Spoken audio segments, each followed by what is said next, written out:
Hello student, welcome once again. बच्चों, इस video में हम लोग एक्सरसाइज 10.3 करने जा रहे हैं। अभी प्रीवियस वाला जो हमने एक्सरसाइज किया 10.2, उसमें अपने एरिया को डिटेल में समझ लिया कि एरिया होता क्या है। जो बीच का इलाका है उसको ही हम एरिया कहते हैं। अब यहाँ पर जो क्वेश्चन है उनको तो हम लोग को वैसे काउंट वगैरह करना नहीं है, यहाँ पर आपको फॉर्मूला की यूज़ करना है और एरिया वगैरह फाइंड करने हैं। जैसे देखो, पहला क्वेश्चन से स्टार्ट करते हैं हम लोग। Find the areas of the rectangle whose side are, यानी कि अपने को कुछ रेक्टेंगल दिए हुए हैं और उनका साइड बताया गया, जैसे 3 सेंटीमीटर और 4 सेंटीमीटर। अगर ये लेंथ होगा तो ये ब्रेथ होगा। उसी तरीके से ये 12 मीटर 21 मीटर लेंथ ब्रेथ दिया हुआ है अपने को। तो अपने को क्या करना है, इनका एरिया निकालना है। तो सिंपल जो फॉर्मूला है आपका, उसी को फॉर्मूला में आपको वैल्यू को पुट करना है, आपका आंसर आ जाएगा। ये मैं आपको कॉपी में समझा देता हूँ इसे।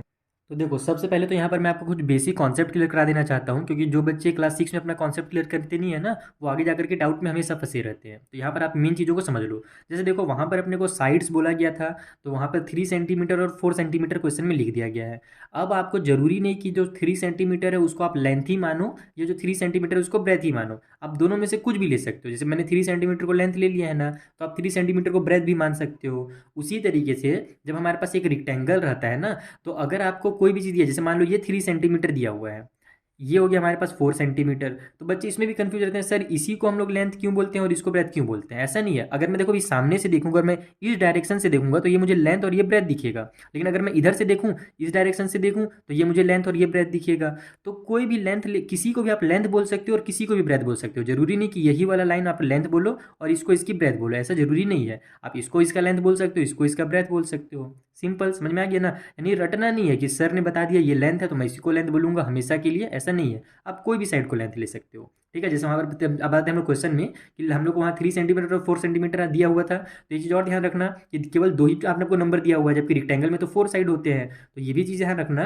कि अगर हमारे पास इसकी जो लेंथ, मान लो इसको मैं लेंथ बोल रहा हूँ, तो ये अगर हमारे पास 4 सेंटीमीटर है तो इसके सामने वाला भी 4 सेंटीमीटर ही होगा। और अगर ये हमारा ब्रेथ अगर 3 सेंटीमीटर है तो इधर भी हमारा 3 सेंटीमीटर ही होगा, क्योंकि हम लोग जानते हैं रेक्टेंगल में आमने सामने की जो साइड्स होती हैं वो इक्वल होती हैं। ठीक, इतना कंप्लीट है। अब हम लोग आते हैं एरिया निकालने के लिए।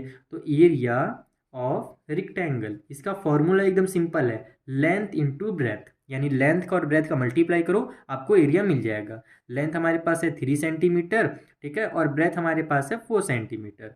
यहाँ पर हम लोग 3 और 4 का मल्टीप्लाई करेंगे तो 3 4 जा 12 हो जाएगा। सेंटीमीटर और सेंटीमीटर का मल्टीप्लाई होगा तो सेंटीमीटर का स्क्वायर आ जाएगा। जैसे आपने पहले वाले एक्सरसाइज में पढ़ा है ना, x into x equal to x का square, a into a equal to a का स्क्वायर। उसी तरीके से अगर हम लोग मल्टीप्लाई करते हैं यूनिट्स का, चाहे वो सेंटीमीटर में हो, चाहे मीटर में हो, चाहे किलोमीटर में हो, किसी में भी रहे, जब उनका मल्टीप्लाई होता है तो वो भी स्क्वायर बना लेते हैं। इसीलिए मैंने आपको 10.2 में बताया था कि वहाँ पर स्क्वायर यूनिट लिखा जा रहा है, इस वजह से लिखा जाता है। ठीक है, ये फर्स्ट वाला सॉल्व हो गया। सेकेंड वाला भी जब जल्दी से सॉल्व करो, बी वाले में वहाँ पर अपने को 12 मीटर दिया हुआ है और 21 मीटर दिया हुआ है। तो मैं यहाँ पर इस तरीके से डिटेल में नहीं लिखता हूँ, डायरेक्ट मैं लेंथ मल्टीप्लाई ब्रेथ वाला फॉर्मूला लगा देता हूँ। मान लेते हैं कि जो 12 मीटर है वो लेंथ है और जो ब्रेथ है वो हमारे पास 21 मीटर है। अब दोनों का मल्टीप्लाई कर दो। तो 20 का हम लोग जब 12 से मल्टीप्लाई करेंगे तो कैसे बनेगा, ये 12 टाइम हमारा हो जाएगा 120, फिर 120 हो जाएगा 20 टाइम पे, और 1 टाइम पे हमारा 12 हो जाएगा। ये देखो मेरा ट्रिक है, ये सब मैं अपने तरीके से मल्टीप्लाई कर रहा हूँ। आप जो नॉर्मल बचपन से पढ़ते आए हो ना मल्टीप्लाई का तरीका, वो मल्टीप्लाई कर लेना। मुझे ये वाला ईजी लगता है। ये 2 2 4 हो जाएगा और ये 5 हो जाएगा, ये 1 और 1 2 हो जाएगा, यानी 252 आएगा इन दोनों का मल्टीप्लाई करने के बाद। ठीक है, समझ में शायद आपको नहीं आया होगा, आपको समझना भी नहीं है। आपको जो तरीके नॉर्मल पता है उससे मल्टीप्लाई कर सकते हो। जब आप मैथ की प्रैक्टिस करोगे ना तो ये सब तरीका आपको खुद ब खुद समझ में आने लगेगा। तो ये हो जाएगा हमारा 252 मीटर, मीटर का मल्टीप्लाई होकर के मीटर का स्क्वायर। ये सेकंड वाले का एरिया निकल गया। थर्ड वाले में अपने को कितना दिया हुआ है, सी वाले में, सी वाला भी यहीं पर बना लेता हूँ मैं, जगह फालतू वेस्ट नहीं करेंगे। 2 किलोमीटर और 3 किलोमीटर दिया हुआ है, तो 2 किलोमीटर मल्टीप्लाई 3 किलोमीटर कर दो, सिंपल, लेंथ मल्टीप्लाई ब्रेथ हो गया। तो ये हो जाएगा 2 3 जा 6 किलोमीटर मिल करके हो जाएंगे किलोमीटर का स्क्वायर। सी वाले का 6 किलोमीटर का स्क्वायर हो गया। डी वाला जो है वो थोड़ा सा अलग है। क्यों अलग है ये समझो। देखो वहाँ पर 2 मीटर दिया हुआ है और 70 सेंटीमीटर दिया हुआ है। मान लेते हैं कि जो लेंथ है वो हमको 2 मीटर दिया हुआ है, और जो ब्रेथ है वो अपने को, एक सेकेंड, वो दिया हुआ है अपने को 70 सेंटीमीटर।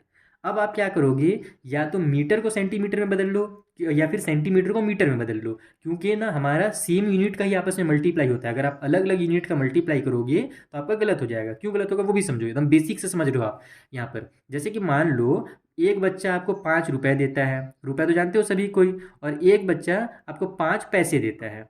ठीक है, या फिर हाँ 5 पैसे ही कर लो। तो यहाँ पर मैं, आप ही बताओ कि आपको ज़्यादा कौन दे रहा है, रुपए वाला ज़्यादा दे रहा है, पैसा जो होता है उसका वैल्यू तो कम होता है। तो चूंकि दोनों की वैल्यू कम है, भले यहाँ पर भी 5 लिखा हुआ है और यहाँ भी 5 लिखा हुआ है, लेकिन इनके वैल्यू की वजह से इनका जो एग्जैक्ट वैल्यू है वो चेंज हो जा रहा है। ये 5 रुपये वाला ग्रेटर हो जा रहा है, 5 पैसे वाला कम हो जा रहा है। इसीलिए अगर मैं आपको बोलूँ कि आपको 5 रुपये चाहिए या 5 पैसे चाहिए, तो आप बोलोगे सर मुझे तो 5 रुपये चाहिए क्योंकि ये ज़्यादा होता है। तो वही चीज़ यहाँ पर है कि अगर आपको अलग अलग यूनिट दिया हुआ है तो दोनों का आप सेम मिक्स नहीं कर सकते, दोनों को सेम नहीं मान सकते, दोनों अलग अलग है। आपको क्या करना पड़ेगा, अगर इन दोनों का मल्टीप्लाई करना है या आपस में ऐड या सब्ट्रैक्ट या जो भी काम करना है, तो पहले दोनों को सेम यूनिट में कन्वर्ट करना पड़ेगा। अब अगर मैं सेंटीमीटर को मीटर में बदलूंगा तो ये मेरा डेसिमल में आंसर आ जाएगा, क्योंकि हम लोग जानते हैं 1 मीटर में 100 सेंटीमीटर होता है। तो आप क्या करो, कभी भी जब इस टाइप से कंडीशन है ना, तो बड़ा वाला जो यूनिट है उसको छोटे में बदल दो। मीटर को अगर सेंटीमीटर में बदलोगे तो क्या करना पड़ेगा, सिंपल है, 1 मीटर में टोटल कितने सेंटीमीटर होते हैं, 100 सेंटीमीटर होते हैं। तो 2 मीटर में कितने होंगे, 200 होंगे। उसके लिए हम लोग 2 का 100 से मल्टीप्लाई कर देंगे तो आ जाएगा हमारा 200 सेंटीमीटर। तो यहाँ पर हमारा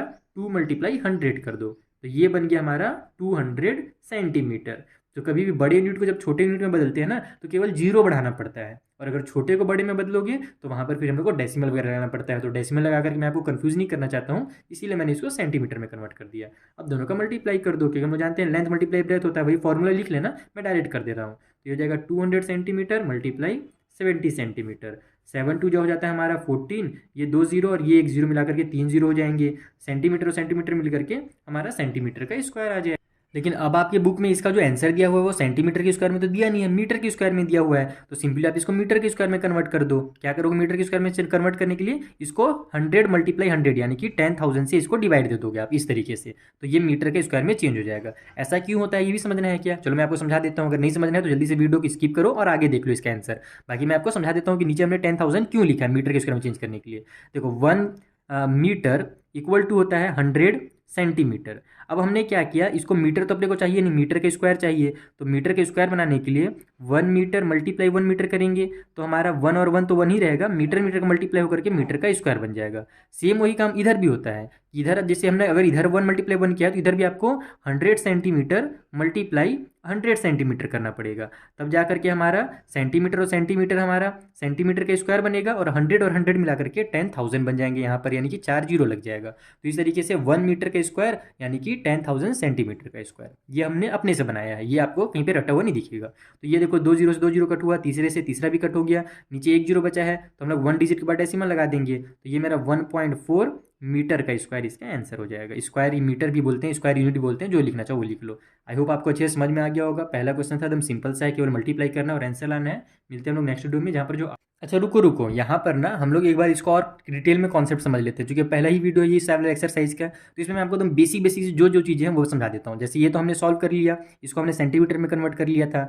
यहाँ पर मेरा 1.4 मीटर के स्क्वायर आ गया। अब आप चाहो तो यहाँ पर डेसिमल के बाद 4 है, तो आपको मैंने डेसिमल चैप्टर में बताया है ना कि आगे जितना भी जीरो चाहो आप बढ़ा सकते हो। तो चूंकि हम लोग जानते हैं कि ये डेसिमल के बाद जो डिजिट है वो सेंटीमीटर का शो करता है, रिप्रेजेंट करता है, तो यहाँ पर हम लोग इसमें एक और जीरो ही बढ़ा सकते हैं, यानी कि 1.4 को ही 1.40 भी कहा जाता है। जैसे कि 2 रुपये और 50 पैसे को 2.5 रुपी कहा जाता है ना, इसी को अपन 2.50 रुपी भी कह सकते हैं। दोनों का वैल्यू क्या होगा, सेम होगा, तो उसी तरीके से 1.40 हो जाएगा। इसी क्वेश्चन को मैं दूसरे तरीके से भी आपको बता ही देता हूँ। जैसे ये तो मैंने आपको सेंटीमीटर में कन्वर्ट करके बताया था, मैं भी इसको मीटर में कन्वर्ट करके बता देता हूँ आपको, ताकि आपको जो डाउट है वो हमेशा के लिए क्लियर हो जाए, डाउट में कभी भी नहीं उलझना। तो ये देखो हमारे पास 2 मीटर था पहला वाला लेंथ, जो ब्रेथ थी हमारे पास वो 70 सेंटीमीटर थी। तो इसको भी हम लोग क्या करेंगे, अब मीटर में कन्वर्ट करेंगे तो 70 डिवाइड बाई 100 हो जाएगा, क्योंकि 1 मीटर में 100 सेंटीमीटर होता है। 1 जीरो से 1 जीरो कट हुआ, ये हमारे पास जीरो यहाँ पर है, तो हम लोग 1 डिजिट के बाद डेसिमल लगा देंगे, तो ये 0.7 हो जाएगा। पॉइंट की इधर कुछ नहीं है तो एक जीरो लग जाता है, तो 0.7 मीटर हो जाएगा ब्रेथ हमारे पास। अब दोनों का सिंपली मल्टीप्लाई कर देंगे,